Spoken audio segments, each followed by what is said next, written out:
द्वितीय सत्रामध्ये आपण सर्वांचं पुनश्च सहर्ष स्वागत करतो. वेलकम, सुस्वागतम. या द्वितीय सत्राचे पहिले मार्गदर्शक आहेत माननीय प्राचार्य V.K. Bhadane sir. Bhadane sir हे सुरुवातीच्या काळामध्ये धुळ्याच्या SSVPS महाविद्यालयामध्ये 16 वर्ष प्राध्यापक म्हणून कार्यरत होते. त्यांच्या अध्यापनाचा विषय मराठी हा होता. त्यानंतर ते एरोंडल महाविद्यालयामध्ये प्राचार्यपदी नियुक्त झाले आणि तेथूनच ते निवृत्त देखील झालेत. आजही वयाच्या 83व्या वर्षामध्ये भदाणे सर हे ज्येष्ठ नागरिकांच्या समस्यांसाठी, त्यांच्या प्रश्नांसाठी सातत्याने झटत असतात. भदाणे सर हे ज्येष्ठ नागरिक संघाचे राष्ट्रीय उपाध्यक्ष आहेत. आज ते आपणाला ज्येष्ठांच्या कथा आणि व्यथा याविषयी मार्गदर्शन करणार आहेत. म्हणून मी भदाणे सरांना विनंती करतो की आपण आपल्या भाषणाला सुरुवात करावी. भदाणे सर.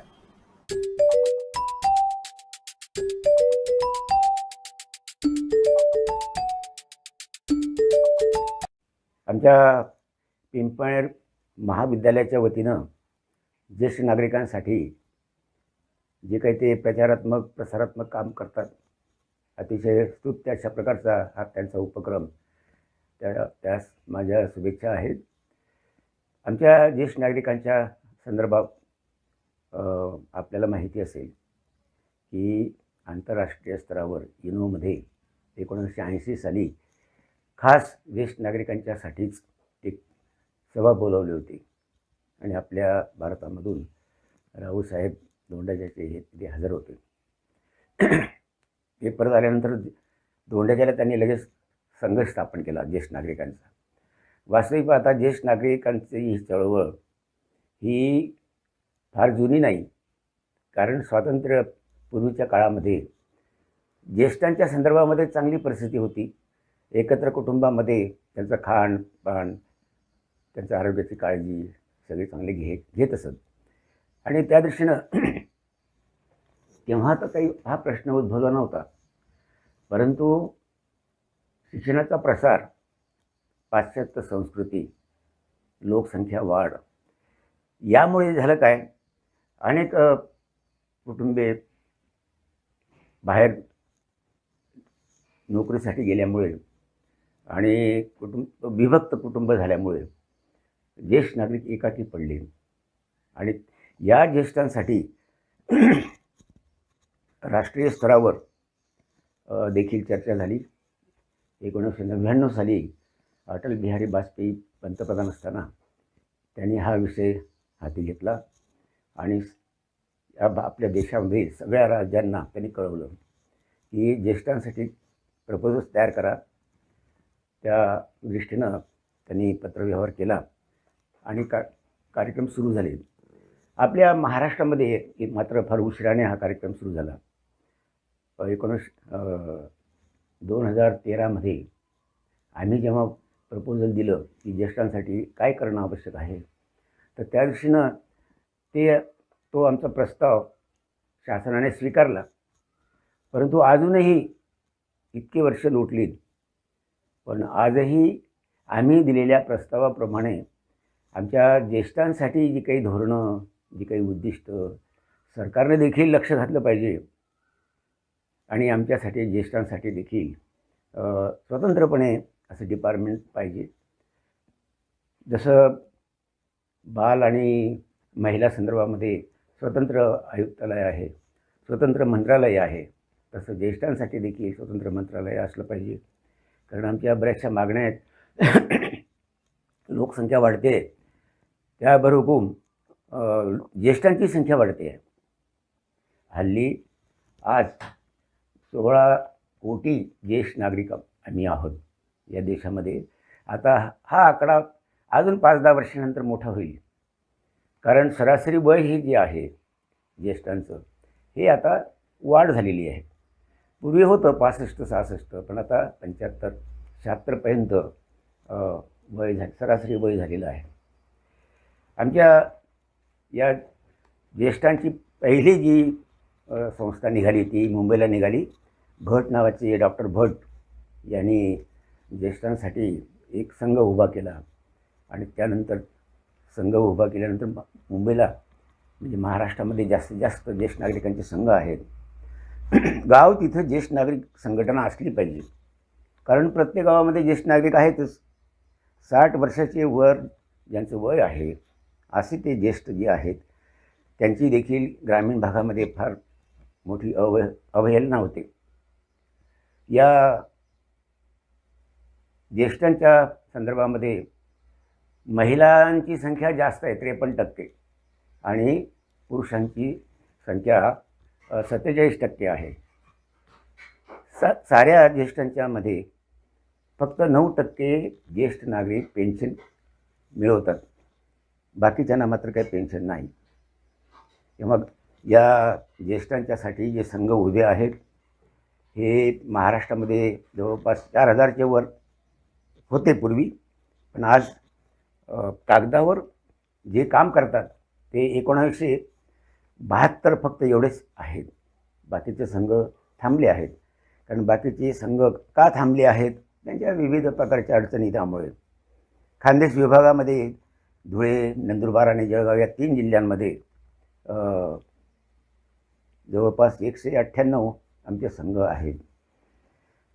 25 तालुके आहेत आणि या 25 तालुक्यामध्ये जवळपास 3000च्या वर आमचे ज्येष्ठ नागरिक आहेत. 3000च्या वर गावं आहेत. आणि आमच्या धुळे विभागामध्ये म्हणजे खानदेश विभागामध्ये सुमारे 7000 ज्येष्ठ नागरिक आमचे आहेत. तेव्हा या ज्येष्ठ नागरिकांच्या दृष्टीने खरं म्हणजे एक कायदा केला आहे 2007चा की जर मुलांनी आईबापाला बाहेर काढलं तर तो कायदा असं म्हणतो, एक तर त्यांना खावटी द्या, म्हणजे जीवनचरितार्थ चालण्यासाठी त्यांना काही पैसे द्यावेत. 10,000ची लिमिट त्यांनी ठेवली आहे. आणि जर त्याने दिले नाहीत, जर तो वागवत नसेल, सांभाळत नसेल आईवडिलांना, तर कायद्यामध्ये तरतूद आहे, त्याला शिक्षा देखील होऊ शकते. ज्येष्ठ नागरिकांना वकील लावायची गरज नाही असा तो कायदा आहे. स्वतः प्रांतांकडे न्यायाधीश जे आहेत, प्रांत हे न्यायाधीश असतात ट्रिब्युनल सारखं, आणि तिथे या केसेस चालतात. आणि मग अपील करायचं असलं तर कलेक्टरकडे अपील करता येतं. अशा प्रकारे आमच्या ज्येष्ठांना ज्यांना कोणी आधार नाही आणि मुलांनी टाकून घातलं आहे अशांना देखील सांभाळ करण्याच्या दृष्टिकोनातून, त्यांचं चरितार्थ चांगलं चालण्याच्या दृष्टिकोनातून त्यांना हे न्यायालयामध्ये न्याय मिळतो. त्यांना पैसे बँकेत खातं उघडून आणि परस्पर त्यांनी पैसे ठेवावेत. आणि जर पैसे ठेवले नाहीत तर मात्र त्या मुलाला किंवा त्या मुलीला, आणि आता तर जावई देखील त्याच्यामध्ये समावेश आहे, कारण कायद्यामध्ये जरा बदल झाला गेल्या वर्षाला, आणि मुलगी जावई यांना देखील शिक्षा होऊ शकते. या ज्येष्ठ नागरिकांमध्ये सभासद झाल्यानंतर फायदे काय? कोणी म्हणेल की काय फायदा होतो, ज्येष्ठ नागरिक संघ तुम्ही स्थापन करतात, फायदा काय? आता फायदा काय?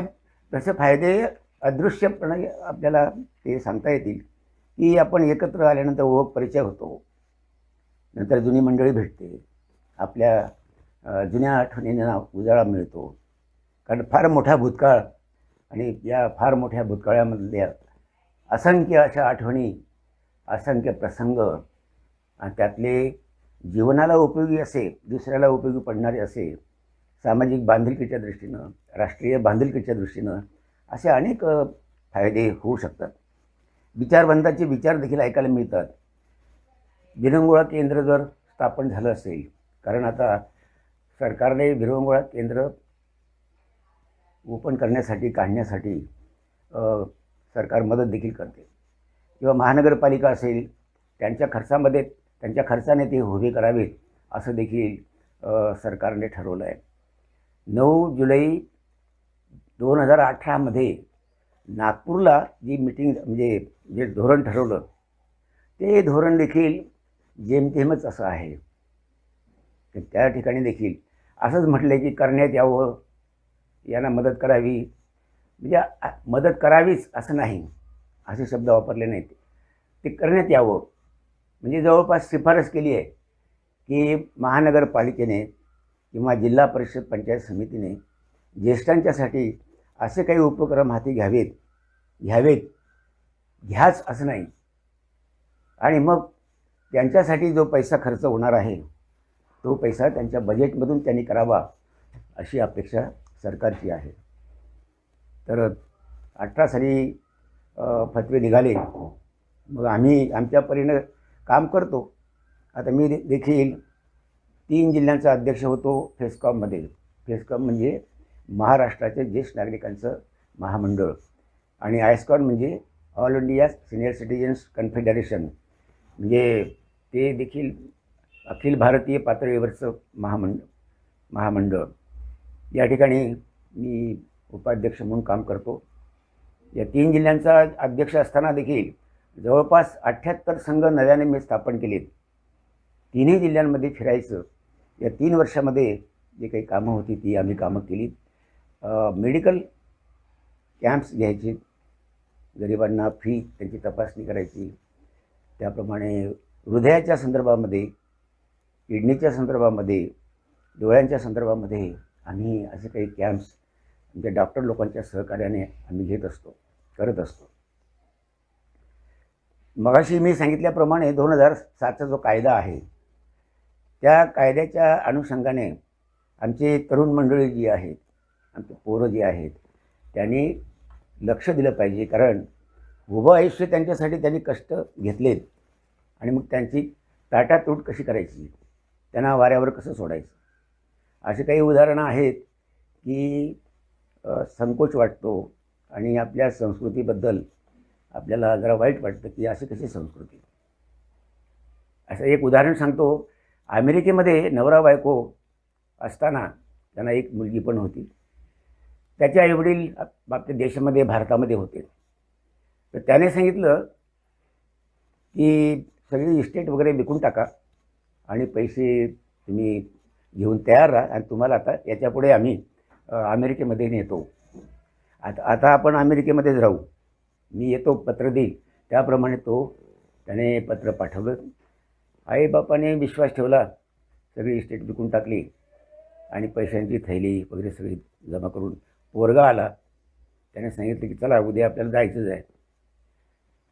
म्हणजे आई वडिलांना बरोबर घेऊन विमानतळावर गेला, एका कोपऱ्यात बसून ठेवलं आणि मी येतो असं म्हणून एकच तिकीट काढून तो निघून गेला पैसे घेऊन. म्हणजे अशा प्रकारची ही संस्कृती काय म्हणते, काय सांगतो आपल्याला की आईवडिलांना ज्यांनी आपल्याला जन्म दिला त्यांना फसवायचं. त्याचबरोबर दुसरं एक असं उदाहरण आहे की बाप आजारी असताना त्या बापाने मुलाला सांगितलं की अरे माझी हे औषध घेऊन ये. औषधं घेऊन ये तो म्हणाला की आज थकलो आहे, मी उद्या आणून देईन. मग झालं काय, दुसऱ्या दिवशी देखील तो उशिरा आला. दुसऱ्या दिवशी औषधं नाहीत. तिसऱ्या दिवशी आणतो म्हणतो विसरला, ऑफिसला गेला आणि बाप मेला. जेव्हा ते त्याला कळलं की आपला बाप, आपण चूक केली, औषधं आणली नाही, खरं म्हणजे जन्मदाते आईवडील त्यांचं आरोग्य चांगलं राहण्यासाठी त्यांची सेवा करण्याच्या दृष्टिकोनातून आपण कार्यतत्पर राहिलं पाहिजे, परंतु तसं झालं नाही. मग अंत्यविधी झाल्यानंतर बापाला रवाना केल्यानंतर त्याने त्याची पेटी वगैरे बघितली बापाची. त्या पेटीमध्ये एक डायरी होती. त्या डायरीमध्ये लिहिलेलं होतं की हाच पोरगा लहान असताना त्याला खांद्यावर घेऊन, आजारी असताना 3 किलोमीटर खांद्यावर घेऊन या पोराला दवाखान्यामध्ये जो बाप नेतो, त्या बापाची औषधंसुद्धा आणून दिली नाहीत. म्हणजे हे अशा प्रकारे ही तरुण पिढी ही कशी वागते, लक्ष देत नाहीत. तसंच एक म्हातारी बिचारी ती म्हणत होती की मला भेटायला ये. तिने निरोप पाठवले, फोन केले. मुलगा नोकरीला होता. येतो म्हणतो, पण तो आला नाही.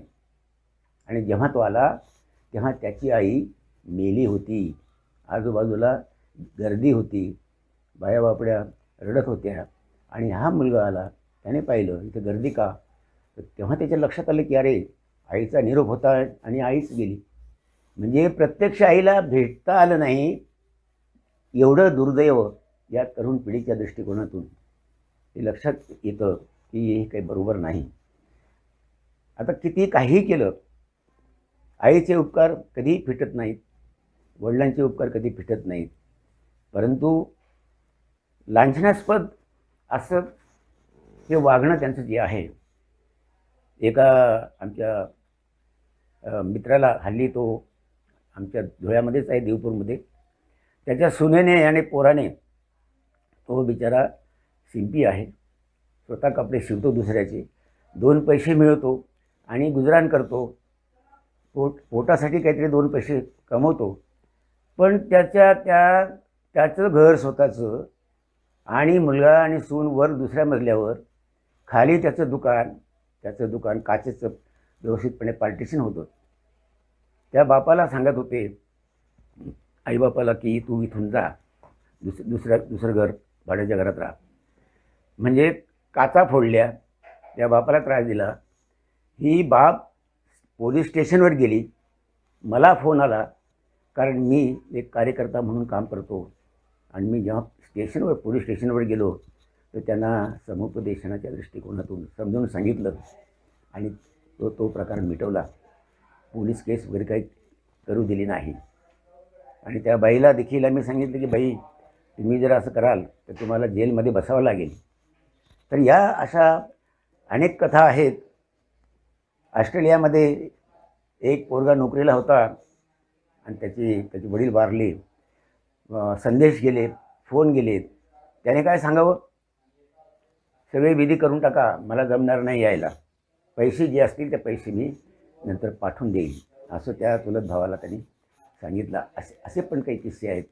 म्हणजे सांगताना देखील संकोच वाटतो की शेवटी वयस्कर म्हाताऱ्यांचं काय, म्हणजे सरकार देखील पाहिजे त्या पद्धतीनं लक्ष देत नाही. अनेक मागण्या आहेत सरकारकडे आमच्या ज्येष्ठांच्या. गेल्या 10-12 वर्षापासून आम्ही त्यांच्या मागे लागतो, आम्ही मोर्चे काढतो, संपात उतरतो, आझाद मैदानापर्यंत आम्ही जातो, परंतु महाराष्ट्र सरकार काही लक्ष देत नाही. 1 ऑक्टोबर हा दिवस जागतिक ज्येष्ठ नागरिक दिन आहे, पण यावर्षी 1 ऑक्टोबर हा दिवस आमच्या धुळे जिल्ह्यामध्ये साजरा होऊ शकला नाही. का?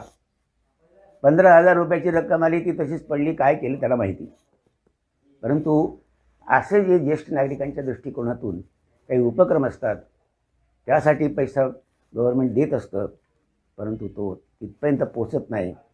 1 ऑक्टोबरला वास्तविक आमच्या ज्येष्ठ लोकांना त्यांचा सत्कार केला पाहिजे, त्यांना बोलवलं पाहिजे. विचार व्यक्त करण्याच्या दृष्टिकोनातून, आदानप्रदानाच्या दृष्टिकोनातून सरकारने देखील समजून घेतलं पाहिजे, परंतु सरकारचं अजिबात लक्ष नाही. आणि म्हणून आम्ही काय करू शकतो? आम्ही ज्येष्ठ नागरिक, आमच्यामध्ये ताकद राहिली नाही, भांडू शकत नाही, फक्त बोलू शकतो, कागदावर लिहू शकतो, परंतु मारामारी शक्यच नाही. एखाद्या मंत्र्याला किंवा कुठे घेराव टाकला असंही देखील आम्ही करू शकत नाही. का? तर आम्ही समंजस आहोत, आम्ही विचारी आहोत, आमच्या पाठीशी मोठे अनुभव आहे. खरं म्हणजे ज्येष्ठ नागरिक ही खरी राष्ट्राची संपत्ती आहे. आणि राष्ट्राची संपत्ती ह्या रेल्वे आहेत, काही इमारती आहेत, यांच्यावर आमचा अधिकार आहे ना. आम्ही देखील मालक आहोत. ज्येष्ठ नागरिक हे मालक आहेत. जे धरणं असतील, मार्ग असतील, इमारती असतील, हे सगळे जी संपत्ती आहे राष्ट्राची, त्या राष्ट्राच्या संपत्तीचे ज्येष्ठ नागरिक हे मालक असतात. आणि त्या दृष्टीनं मग राष्ट्रीय उत्पन्न किती? राष्ट्रीय उत्पन्न दरडोई पुष्कळ मोठ्या प्रमाणामध्ये आहे.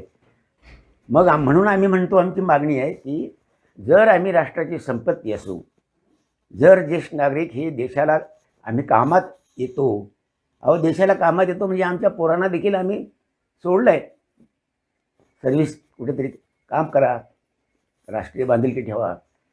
आणि म्हणून आम्ही 10,000 रुपये दर महिन्याला प्रत्येक ज्येष्ठ नागरिकाला मिळायला पाहिजेत त्यांच्या चरित्रासाठी. परंतु ते देखील सरकार लक्ष घालत नाही. त्याच्यामुळे आमचे बिचारे ज्येष्ठ नागरिक काही इतके उदासीन आहेत. ठीक आहे, सरकारने श्रावणबाळ योजना, इंदिरा गांधी योजना, मोठे मोठे ऑपरेशन असतील तर त्या ठिकाणी सरकार पैसे देते, पण तरीसुद्धा पाहिजे तसं लक्ष नाही. कुठे कमिटी, ग्रामीण भागामध्ये कुठे कमिटी बसत नाही किंवा कॅन्सल होते. पक्षाच्या जे लोक असतात, कार्यकर्ते असतात, त्यांना त्या कमिटीवर घेतात. मग तिथेही त्यांची भांडणं पक्षामध्ये, याला घ्या त्याला घ्या. आणि खऱ्या अर्थानं ज्या विधवा बाईला पेन्शन मिळायला पाहिजे, अपंगाला पेन्शन मिळायला पाहिजे, किंवा ज्याचं उत्पन्न कमी आहे पिवळे कार्डधारक, त्यांना देखील जे पेन्शन मिळायला पाहिजे. पूर्वी 400 रुपये महाराष्ट्र सरकार द्यायचे आणि 200 रुपये सेंट्रल गव्हर्नमेंट, 600 द्यायचे. 600 रुपयामध्ये कसं चालेल? तुम्ही इकडे सांगतात दरडोई उत्पन्न इतकं आहे, राष्ट्रीय उत्पन्न, आणि 600 रुपये फक्त देतात. तर ते त्या दृष्टीने ही तफावत आता कमी केली आहे. आता 1000 रुपये त्यांनी मंजूर केलेले आहेत. तर त्या दृष्टीनं हे तर आमची मागणी होती 3000 रुपये प्रत्येक ज्येष्ठ नागरिकाला द्यायला पाहिजे, परंतु त्यांनी 1000 रुपये मान्य केलेत. ठीक आहे, आले या भोगासी असावे सादर, ठेविले अनंते तैसेची राहावे, त्या पद्धतीने आम्ही ज्येष्ठ नागरिक राहतो. पण आमच्या मागण्या मंजूर झाल्यानंतर खऱ्या अर्थानं बजेटमध्ये सुद्धा बजेट जाहीर करतात त्यावेळेला ज्येष्ठांसाठी काहीही धरत नाही, थातूरमातूर काहीतरी करतात. पण शेतकऱ्यांची अवहेलना जशी आहे, मजुरांची जशी आहे, या शेतकरी आणि मजुरांमधले ज्येष्ठ नागरिक त्यांचे अतिशय हाल आहेत. आणि हे या ठिकाणी मला नमूद करावं असं वाटतं की मी काय जास्त बोलत नाही, परंतु बोलण्यासाठी पुष्कळ आहे. आता सरकारी योजना कोणकोणत्या सरकारने योजना दिल्या आहेत? ठीक आहे, आमच्या उत्पन्नामध्ये 5 लाखाचं 80 वर्षाच्या वर जो ज्येष्ठ नागरिक असेल तर त्याला 5 लाख त्याचं उत्पन्न असेल टॅक्स घेत नाहीत, टॅक्स आकारत नाहीत. हे ठीक आहे, आपण समजू शकतो.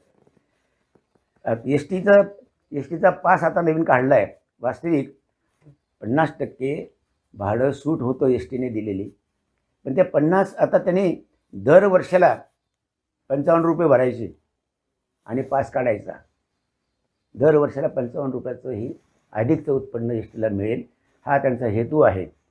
आणि काही एजंट लोकांनी खोट्या नाट्या बातम्या देऊन आणि फॉर्म भरून, माहिती भरून त्यांना पेन्शन मिळवून दिलं. आता त्याला बाकीचे आम्ही काय करणार? ते सरकारनंच बघायचं आहे. म्हणून एस टी डिपार्टमेंट म्हणतं की बरेचसे 50 म्हणजे 60 वर्षे वयाच्या लोकांना 50% सूट द्यायला पाहिजे, परंतु 50 वर्ष वयाच्या माणसांना देखील ही एस टीची सवलत मिळवून दिली एजंटांनी पैसे खाऊन. तर ते आम्ही त्याच्याकडे दुर्लक्ष करतो. आणि तुम्ही पास द्या, सगळं काही करा, परंतु अधिकचे पैसे घेऊ नका. आता तर कोरोना या युद्धामध्ये अतिशय हलाखीची परिस्थिती आहे काही ज्येष्ठ नागरिकांची, की एवढ्याशा पेन्शनमध्ये काही भागत नाही. ज्यांना ते मिळतात 1000 रुपये, 1000 रुपयेमध्ये काही होत नाही. बरं, ज्येष्ठ नागरिकांना काही कामही करता येत नाही, कुणी कामावरही घेत नाही, कामही होत नाही. म्हणून सरकारने प्रत्येक ज्येष्ठाला 10,000 रुपये द्यावेत दर महिन्याला, ही आमची मागणी महत्त्वाची आहे. आणि त्या दृष्टीने आम्ही प्रयत्नशील राहू भविष्यात आणि सरकारला नमवण्याचा आम्ही प्रयत्न करू. धन्यवाद. धन्यवाद माननीय प्राचार्य भदाणे सर. यानंतर या द्वितीय सत्र